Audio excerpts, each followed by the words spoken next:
So next vocab quiz goes up tomorrow, goes up Friday morning, right? And needs to be completed by Sunday, 11:59 p.m. Everybody seems to have this rhythm down, so just keep that going, right? And we're going to be starting on Monday Jean Reese's novel Wyatt Sargasso Sea, and you're just going to be reading part one, right? And part one is relatively short. It's not, it's not a huge assignment. I'll give you the reading questions at the end of class, but I do. So Kiki, you told me last time that you have a copy of this, right? You've been able to get Wyatt Sargasso Sea. Amaya, do you have a copy of Wyatt Sargasso Sea? Okay, do you need me to PDF part one for you? Okay, I will do that then. Okay, I'll get that taken care of tomorrow morning. Okay, so we're finishing up today with Things Fall Apart, and on the whole, how'd this go for you? What'd you think?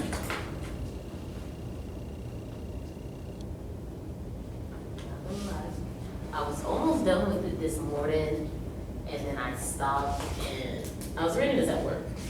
It was 9:10 by the time I picked the book back up. So I kind of rushed myself to finish it before my 11 o'clock class. Okay, at least that's honest. Okay, but see, here's like the end of the. the other chapter before we came to this. I didn't get to it. Yeah, okay, and the end of the book is super important here. Because, I mean, who's been our perspective character through all of this? Yes. Right? We've been looking over his shoulder the entire book, right? And the final chapter, right, chapter 25, is the first one that we get that is written in someone else's voice. And I think it's probably, it's short, but I think it really kind of gets at the heart of the whole novel. So I think it would probably be worth it if we just, took a minute and read this together. So just go to page 206. Right. When the district commissioner arrived at Okonkwo's compound at the head of an armed band of soldiers and court messengers, he found a small crowd of men sitting wearily in the OB. He commanded them to come outside, and they obeyed without a murmur. "Which among you is called Okonkwo?" he asked through his interpreter. "He is not here," replied Obiarika. "Where is he?" "He is not here." The commissioner became angry and red in the face. He warned the men that unless they produced Okonkwo forthwith, he would lock them all up. The men murmured among themselves, and Obiarika spoke again. "We can take you where he is, and perhaps your men will help us." The commissioner did not understand what Obiarika meant when he said, "Perhaps your men will help us." One of the most infuriating habits of these people was their love of superfluous words, he thought. Obiarika with 5 or 6 others led the way. The commissioner and his men followed, their firearms held at the ready. He had warned Obiarika that if he and his men played any monkey tricks, they would be shot. And so they went. There was a small bush behind Okonkwo's compound. The only opening into this bush from the compound was a little round hole in the red earth wall through which fowls went in their endless search for food. The hole would not let a man through. It was to this bush that Obiarika led the commissioner and his men. They skirted around the compound, keeping close to the wall. The only sound they made was with their feet as they crushed dry leaves. Then they came to the tree from which Okonkwo's body was dangling, and they stopped dead. "Perhaps your men can help us bring him down and bury him," said Obiarika. "We have sent for strangers from another village to do it for us, but they may be a long time coming." The district commissioner changed instantaneously. The resolute administrator in him gave way to the student of primitive customs. "Why can't you take him down yourselves?" he asked. "It is against our customs," said one of the men. "It is an abomination for a man to take his own life. It is an offense against the earth. and a man who commits it will not be buried by his clansmen. His body is evil, and only strangers may touch it. That is why we ask your people to bring him down, because you are strangers. Will you bury him like any other man? Asked the commissioner. We cannot bury him. Only strangers can. We shall pay your men to do it. When he has been buried, we will then do our duty by him. We shall make sacrifices to cleanse the desecrated land. Obiarika, who had been gazing steadily at his friend's dangling body, turned suddenly to the district commissioner and said ferociously, "That man was one of the greatest men in Umuofia. You drove him to kill himself, and now he will be buried like a dog." He could not say any more. His voice trembled and choked his words. "Shut up," said one of the messengers, quite unnecessarily. "Take down the body," said the commissioner. The commissioner ordered his chief messenger, "and bring it and all these people to the court." "Yes, sir," the messenger said, saluting. The commissioner went away, taking 3 or 4 of the soldiers with him. In the many years in which he had toiled to bring civilization to different parts of Africa, he had learned a number of things. One of them was that a district commissioner must never attend to such undignified details as cutting a hanged man from the tree. Such attention would give the natives a poor opinion of him. In the book which he planned to write, he would stress that point. As he walked back to the court, he thought about that book. Every day brought him some new material. The story of this man who had killed a messenger and hanged himself would make interesting reading. One could almost write a whole chapter on him. Perhaps not a whole chapter, but a reasonable paragraph at any rate. There was so much else to include, and one must be firm in cutting out details. He had already chosen the title of the book after much thought: The Pacification of the Primitive Tribes of the Lower Niger.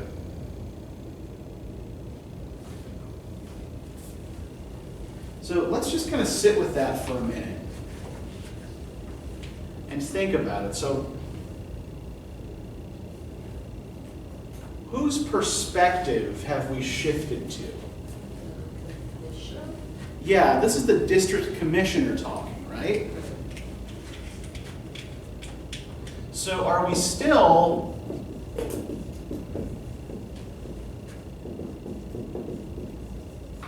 getting the perspective of a cultural insider? We're getting the perspective of someone that's actually has a witness of the cultural itself. I'm sorry, did you say that again? He's a witness of their culture, basically. So Right. I'm not sure if he is of their culture itself. So the district commissioner is a representative of the British government in what is now, they wouldn't have called it Nigeria yet, right? But he's in, the British-controlled region of West Africa, in what used to be the Igbo nation. So the district commissioner is a British official.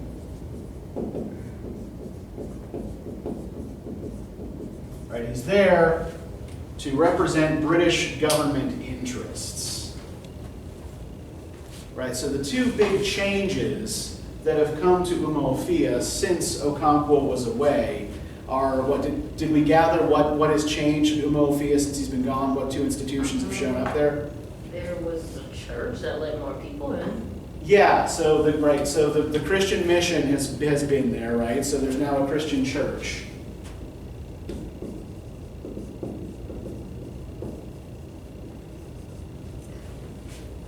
We had an office for the district commissioner. Yeah, there are now. There's now a British magistrate, right? Like a British courthouse and prison, right?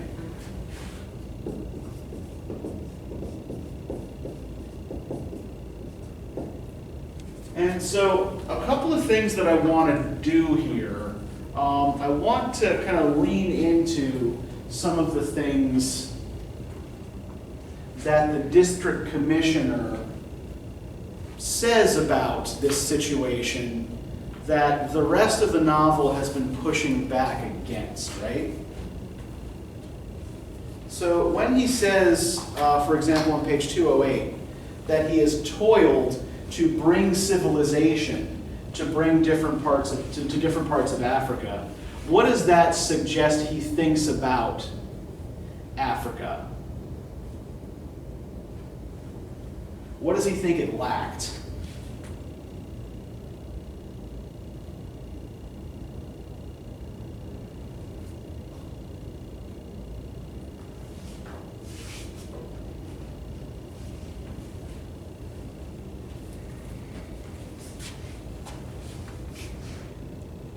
Many years in which he had toiled to bring civilization to different parts of Africa, he had learned a number of things.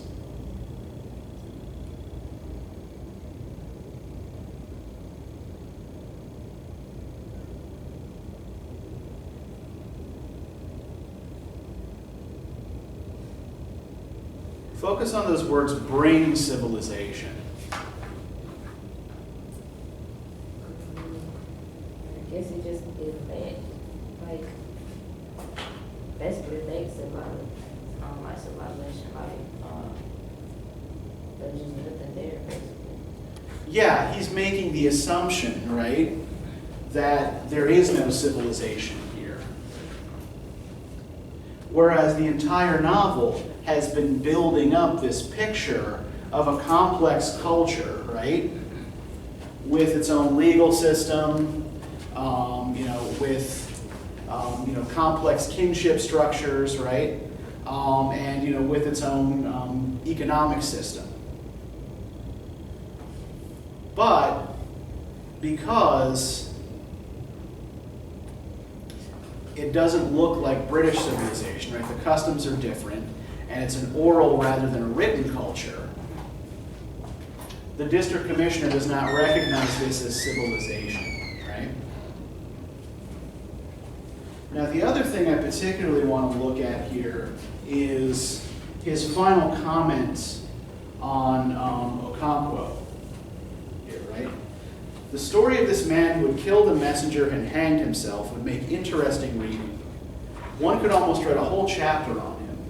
Perhaps not a whole chapter, but a reasonable paragraph at any rate. So, what is the district commissioner reducing Okonkwo's life to?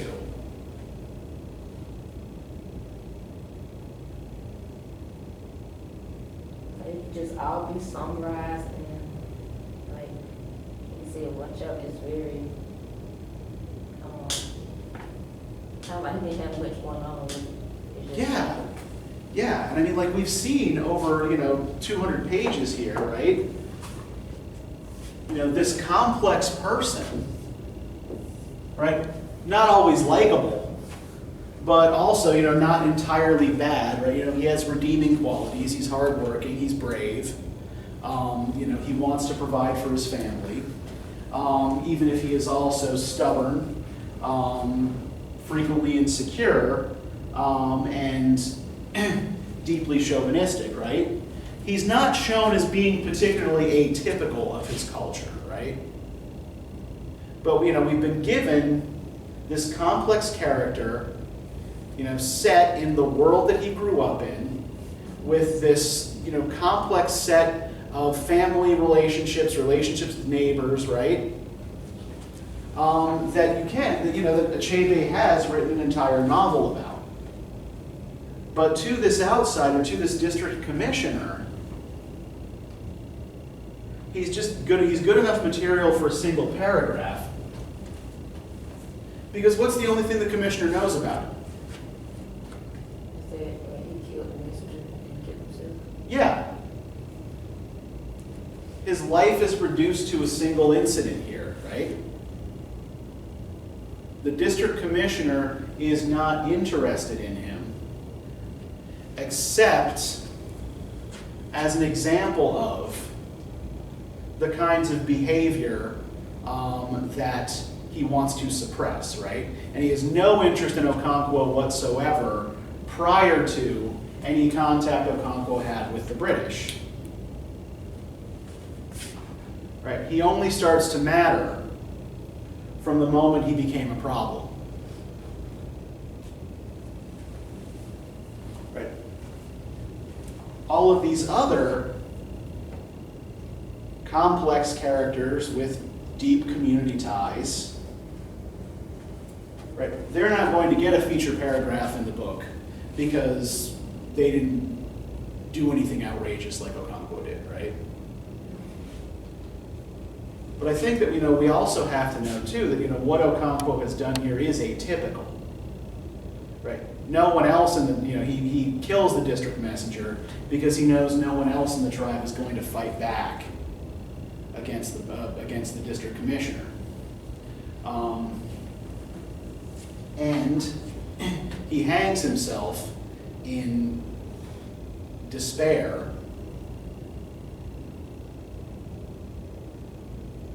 because he feels like the entire tribe, as a result of this contact with the church and with the British government, has basically become Akbala, right?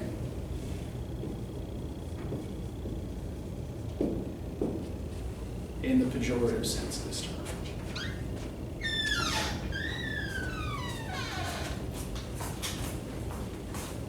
But what's ironic about Okonkwo's death? Throughout his life, what was the one thing he did not want to be? What was his one kind of driving purpose? Who did he not want to be like?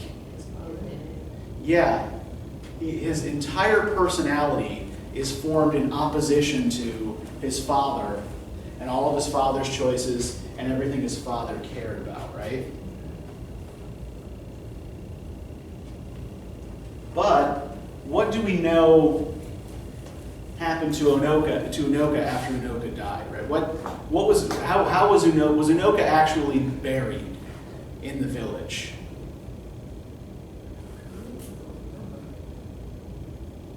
He had to be buried in the evil forest because he died of a disease that was regarded as evil, right? So the same thing here has happened to Okonkwo. His body is corrupt. The other villagers won't touch him, so strangers have to come and bury him in the forest. So he ends up in the same position as his father, whom he disdained. Now, I want to just spend a little bit longer with our district commissioner and his kind of attitude towards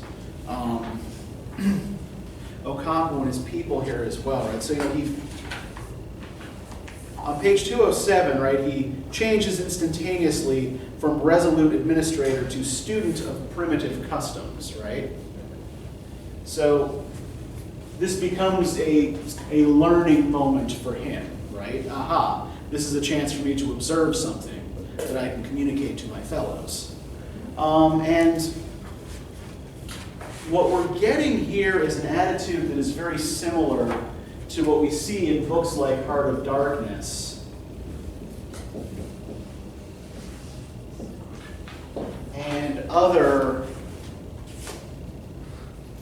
British novels of the late 19th and early 20th centuries about Africa, about India, about the West Indies, where other places primarily exist as testing grounds for white people or places for white people to learn things or to form their personalities, right? By and large, the black and brown inhabitants of these places only matter in the effect that they have on white people. So I'm going to read briefly a passage from Heart of Darkness here that I think this novel is responding to. And I'm going to warn everybody that it's kind of offensive, right? And I just want to make it clear that that I'm just trying to illustrate to you what Achebe is pushing back against, right? The kind of characterization of Africans that he is trying to combat. So, the reaches opened up before us and closed behind, as if the forest had stepped leisurely across the water to bar the way for our return. We penetrated deeper and deeper into the heart of darkness. So this is Marlowe is traveling down the Congo River in a steamboat. Right? It was very quiet there. At night, sometimes the roll of drums behind the curtain of trees would run up the river and remain sustained faintly, as if hovering in the air high over our heads, till the first break of day. Whether it meant war, peace, or prayer, we could not tell. The dawns were heralded by the descent of a chill stillness. The woodcutters slept, their fires burned low, the snapping of a twig would make you start. We were wanderers on prehistoric Earth, on an Earth that wore the aspect of an unknown planet. We could have fancied ourselves the first of men taking possession of an accursed inheritance, to be subdued at the cost of profound anguish and of excessive toil.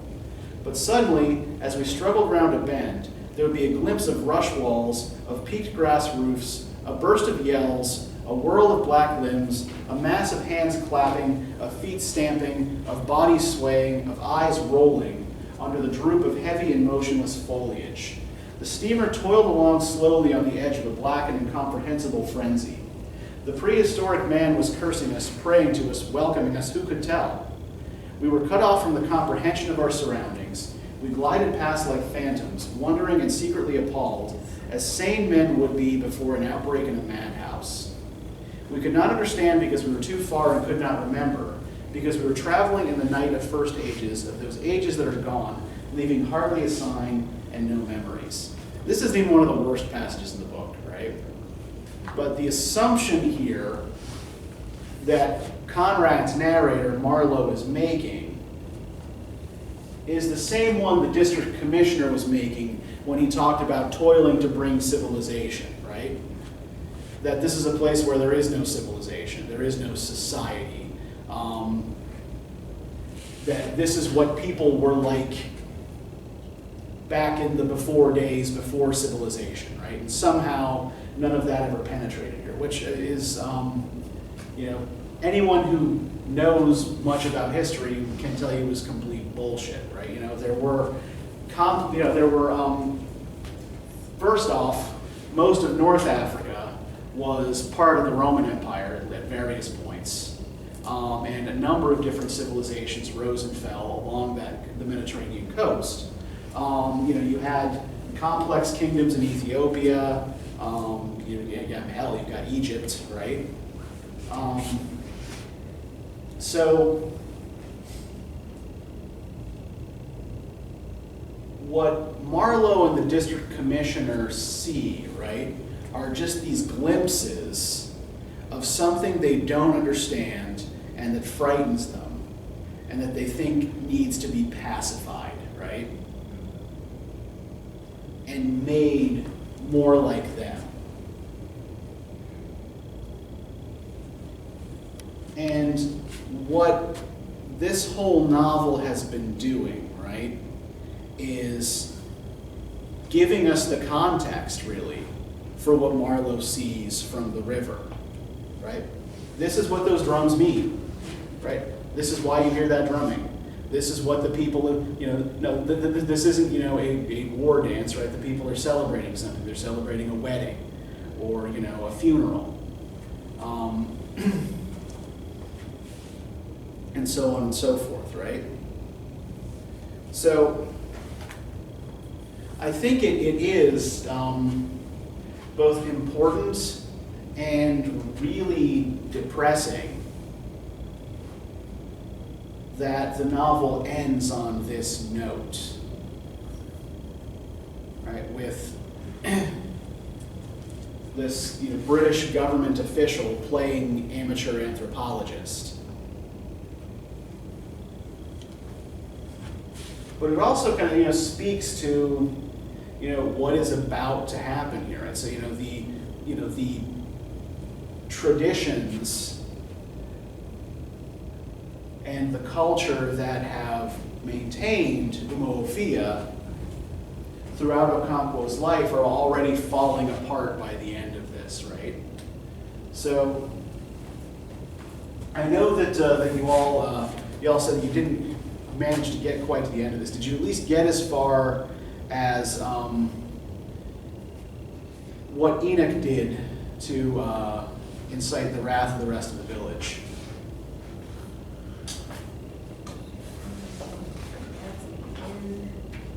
I skimmed the last couple of chapters so I can.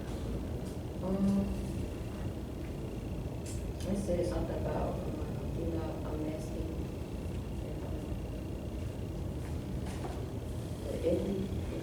Yeah. So do we remember from last time what the Igwugwu are?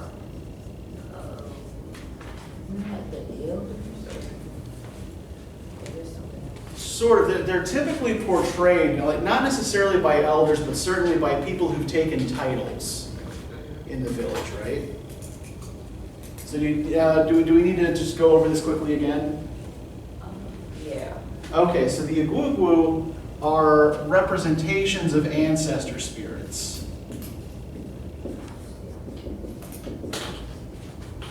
And they're portrayed by villagers who wear masks and usually these kind of like costumes that are made out of raffia, so like dried smoked leaves. And each of the masks represents a different spirit. And the basic idea is actually that when you are wearing the mask and the costume of a particular Igwugwu, right, you are not yourself. You are possessed by that spirit. And you are speaking as that spirit. So like there's that scene early in the novel where the Igwugwu run the law court, right, where the guy there's the guy who has a dispute with his wife's brothers. We also see the Igwugwu appear at the funeral for Ogbuefe Ezewedu, right? And yeah, so the Igwugwu aren't supposed to be touched by human beings. And if you unmask one, right, if you unmask a dancer in the Igwugwu costume, you've basically killed that spirit. So that's what Enoch does, right? He says that he's no longer afraid of these Igwugwu, right? Whom he kills during a festival, right? If you look on page 186, right? One of the greatest crimes a man could commit was to unmask an Igwugwu in public, or to say or do anything which might reduce its immortal prestige in the eyes of the uninitiated. And this is what Enoch did. The annual worship of the earth goddess fell on a Sunday, and the masked spirits were abroad. The Christian women who had been to church could not therefore go home. Some of their men had gone out to beg the Igwugwu to retire for a short while for the women to pass. They agreed and were already retiring when Enoch boasted aloud that they would not dare to touch a Christian. Whereupon they all came back, and one of them gave Enoch a good stroke of the cane, which was always carried. Enoch fell on him and tore off his mask. The other Igwugwu immediately surrounded their desecrated companion to shield him from the profane gaze of women and children and led him away. Enoch had killed an ancestral spirit, and Umuofia was thrown into confusion. So there are a couple of things to think about here. And so first, what's the symbolic importance of killing an ancestral spirit? What are you doing? What are you breaking? Or what are you killing? Kind of it's like that's something that people believe in. Yeah. So when you unmask it and it reveals a regular person, it's like people lose faith. They stop believing. Yeah. Although that's not really what happens here, right? The other Igwugwu kind of gather him up, and everybody in the village who still follows the traditional religion regards this as the death of that Igwugwu, right? That Igwugwu has been killed. But what does an ancestor spirit represent? What are they your link to? You said law court and funeral. Okay, yeah, that's those are the ceremonies that tend to show up, right? Plus this celebration of the earth goddess. They also, show up at weddings and things like that. And Egwubu also often act as a kind of unofficial police force in a village, right? Mostly by going out into the forest and making noise to frighten people into staying in their homes at times of danger, or to threaten people who are known to have broken the rules.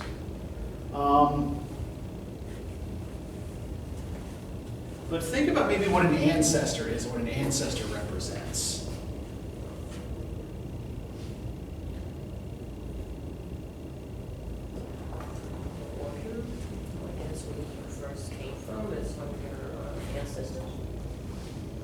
Yeah, so it represents tradition, right? It represents the past, and it represents family.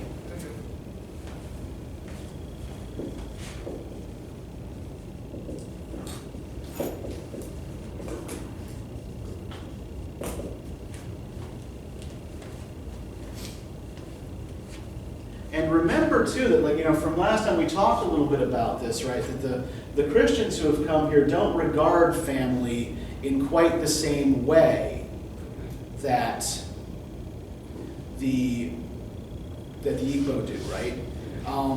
Your clan and kinship ties don't particularly matter to them. What matter, all human beings are members of one big family, right? That's kind of the message that they preach. So your family traditions are less important than everyone's brotherhood in the eyes of God, right?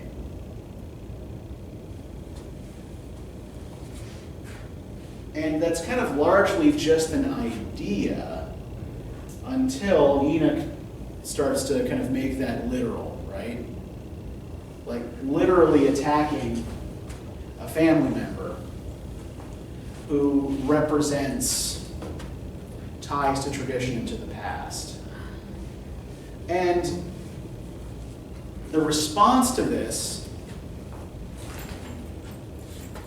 is the normal response when somebody violates the earth goddess, right? If someone is considered to have desecrated the land, right? Think about what was done to Okonkwo after he accidentally killed that boy when his gun exploded, right?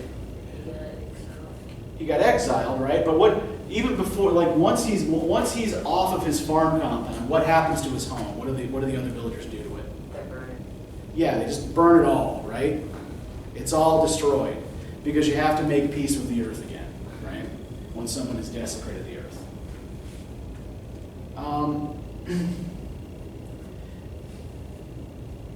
The same thing happens here, right? Page 190, the Egwubu come to Mr. Smith, the minister. They're talking to his interpreter here. They say, "Tell the white man that we will not do him any harm," he said to the interpreter. "Tell him to go back to his house and leave us alone. We liked his brother who was with us before. He was foolish, but we liked him. And for his sake we shall not harm his brother. But the shrine which he built must be destroyed. We shall no longer allow it in our midst. It has bred untold abominations, and we have come to put an end to it."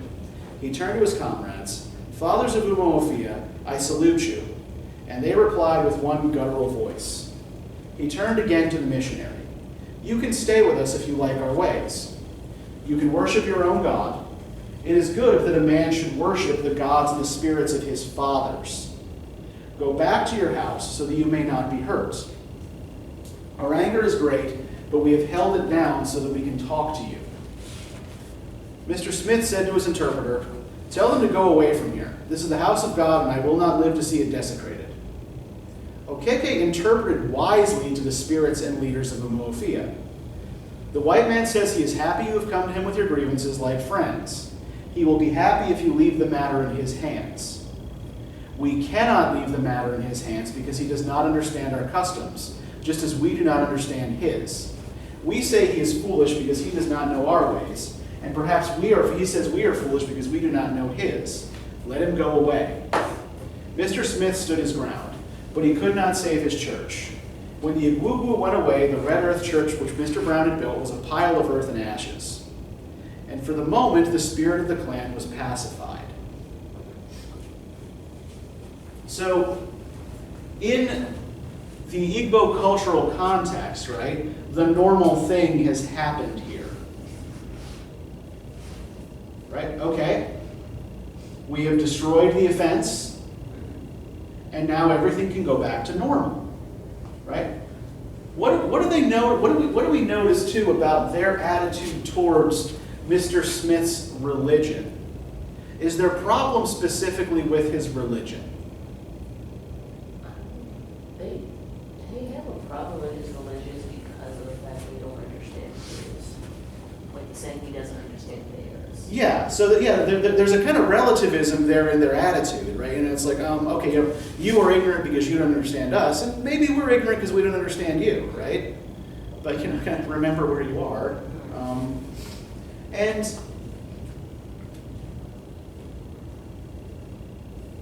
the other issue here is, right, is that this is the way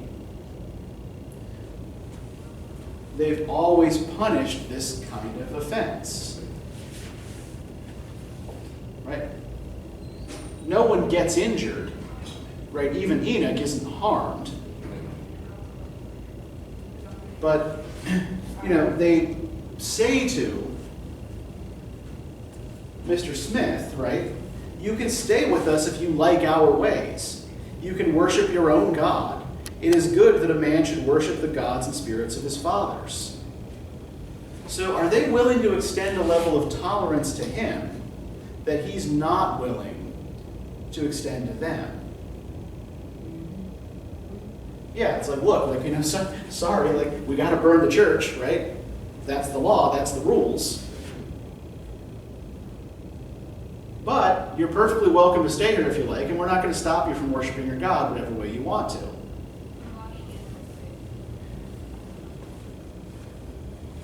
But this is not the way Mr. Smith understands the world, right? And so, once the church is burned, he has to get the district commissioner involved and the new British government agencies. And the British government does not recognize any rights or any laws but their own.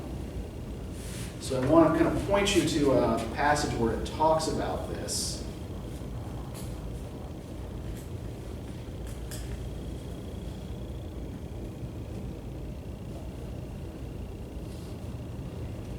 Page 194. This is the district commissioner explaining to Okonkwo and the other elders why he's imprisoned them. Right? We shall not do you any harm, said the district commissioner to them later, if only you agree to cooperate with us. We have brought a peaceful administration to you and your people so that you may be happy. If any man ill-treats you, we shall come to your rescue. But we will not allow you to ill-treat others. We have a court of law where we judge cases and administer justice, just as it is done in my own country under a great queen. I have brought you here because you joined together to molest others, to burn people's houses and their place of worship. That must not happen in the dominion of our queen, the most powerful ruler in the world.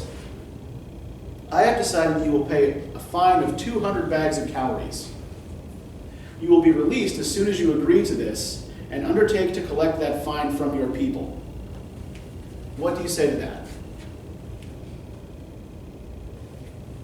So let's go back to what we said about the district commissioner before. And what does he seem to be assuming about Umuofia and about the Igbo before the British showed up? What does he think they didn't have? What's that? Money. Well, Justice system. yeah, he thinks they didn't have any kind of laws or justice system, right? But have we seen examples of an actual legal system or, in the novel? I mean, the Earth Goddess, when he accidentally shot the boy, he was kind of exiled and his house was burned out, so that's kind of like their way of justice system? Yeah, and the Igwugwu are, can form a court, right, to decide, disputes, when people are in disagreement, right? So they actually did have their own courts. And, it's not like anyone there agreed, oh, hey, we're a British Dominion now, right? So, I want to give you all a little bit of background for some of what's going on here that's rooted in late 19th century history. So, if we look at like the first phase of European imperialism, it's mostly focused on the Western Hemisphere and a little bit in South Asia. Africa doesn't command too much attention from Europe, except as except for trade, until the late 19th century for a couple of reasons.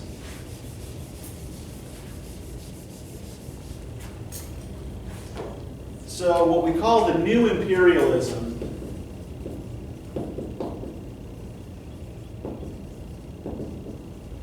or the scramble for Africa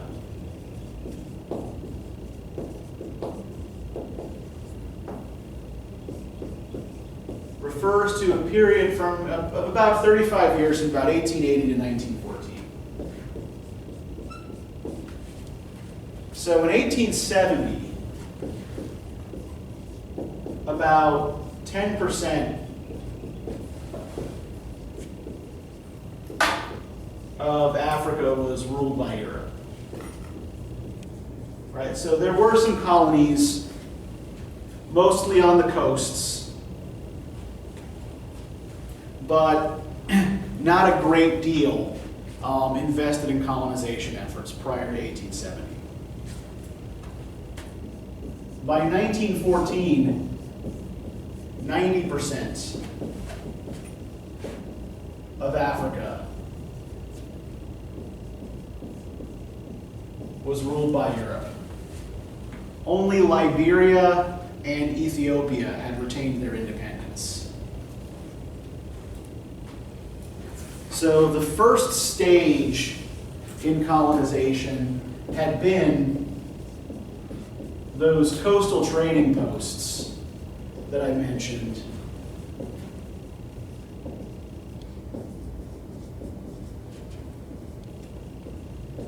That start popping up in the 17th century. Now, most Europeans were afraid to go too far inland, in part because of lack of knowledge of the terrain, and partly because of fear of tropical diseases, right? Mortality rates for Europeans were much higher from diseases like malaria and yellow fever because they were largely unknown in Europe, right?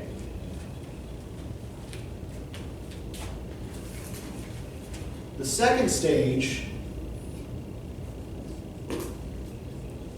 consisted of mapping and missionary activity.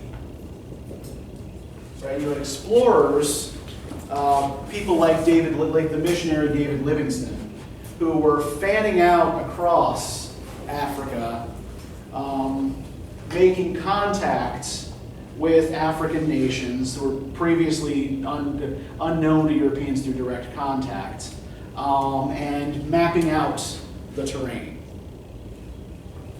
And why is mapping not always as innocent an activity as it might at first appear?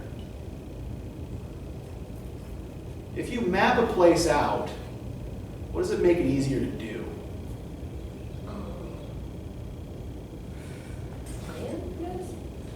To try to take over, I guess.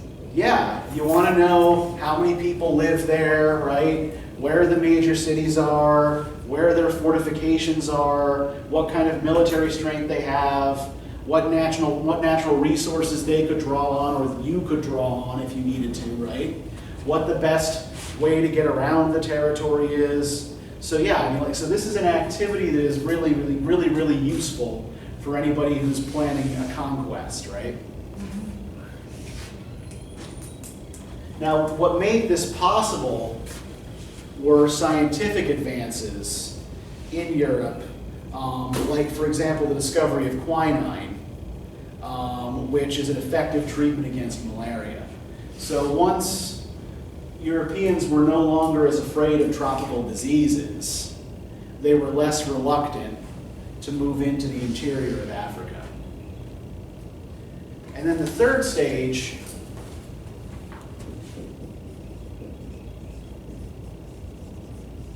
is active colonization. The missionaries, by the way, also were kind of like,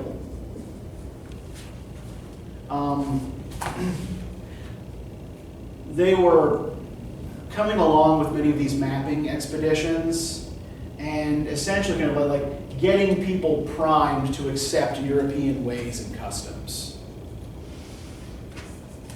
And many of them were not, a lot of them meant well, right? When you look at somebody like Mr. Brown in this novel, right? Mr. Brown clearly is sincere and means well, even if he's often confused about Igbo religion and customs, right? But even like the efforts of the well-meaning missionaries could be construed as contributing to colonialist efforts, right? So this third stage, active colonization, basically European powers saw Africa as two important things. Right? One, it was a source of cheap raw materials. They could get ivory, coffee, tea, tin, cocoa, palm oil, diamonds, rubber. Right? There were all these resources that they could get from Africa, and these were also potentially new markets for European goods. Right? You get these places settled, and you've got more people to whom you can sell European products. And I think we see some of that happening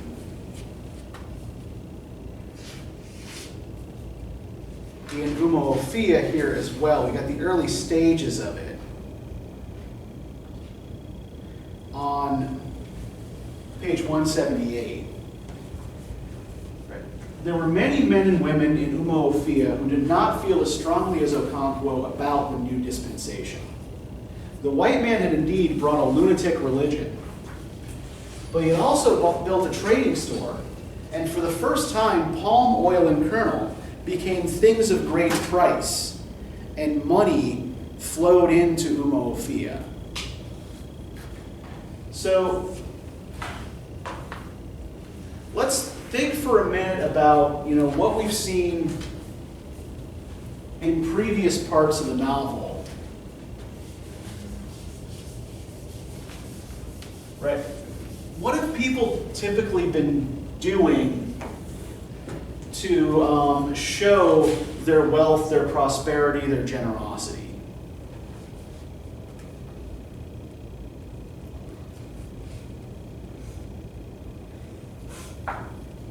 How do people display their prosperity to others?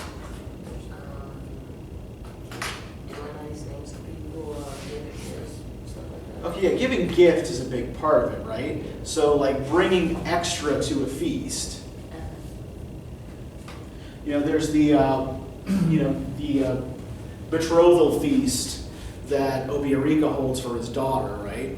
And everybody's wondering, how many pots of palm wine are the in-laws going to bring, right? If they bring more than 30, if they bring fewer than 30, you should be pissed. Yeah. And then they end up bringing 50. Now, if you have an economy that is now a market economy that's based on buying and selling commodities, do you have the same kind of incentive to make these kinds of displays of generosity?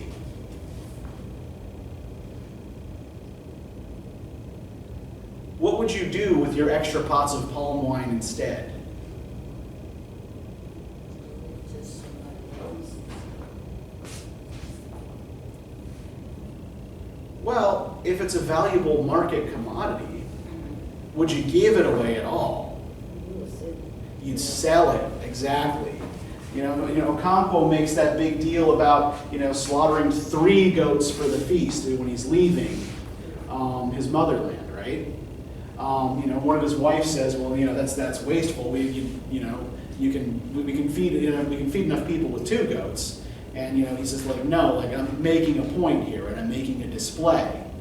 So this particular cultural practice of displaying that you have excess becomes impractical in an economy that's based on money, right? Rather than stuff, right? Rather than, say the produce of your farm, right? So it's no longer how many goats you own or how many yams your farm has produced. It's how much money you have that becomes important.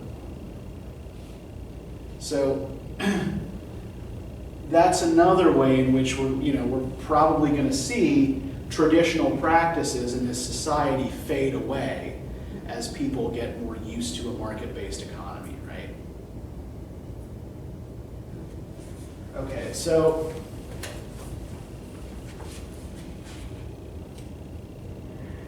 does anybody have any questions about any of this? Do either of you have any questions about the novel in general?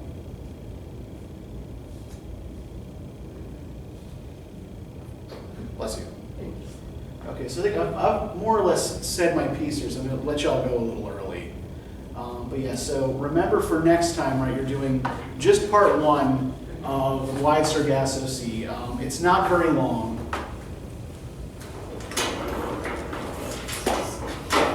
Focuses mostly on the protagonist's childhood.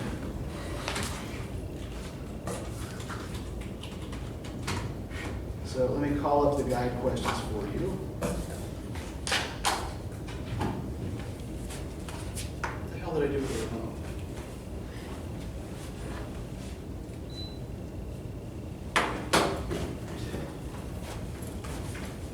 And we'll see you Monday.